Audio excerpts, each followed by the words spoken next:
So the next one is April 12th, and it is ancient Egypt and teachings that apply to how we live now. So ancient Egypt and now. Explain to me that bridge. Like, what's it going to be about? Well, what I've often said to students is that Egypt is the India of the West. Mm, Just as India is the mother and root system for most of the Eastern spiritual traditions, not all of them, but most of them have some kind of genesis in Indian culture. Certainly Buddhism and Hinduism begin there, Sikhism, so many things begin in India. But in the West, Egypt was around for a long time before our other Western religions, but it influenced the thinking and the orientation of those religions, and that's not widely known.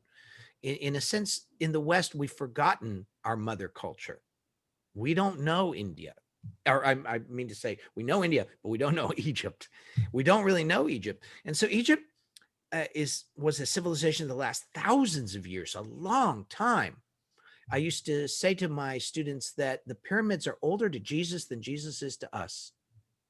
That's how long Egypt was around. And so obviously we're not going to become ancient Egyptians. Obviously we're not going to buy wholesale into Egyptian religion or something like that.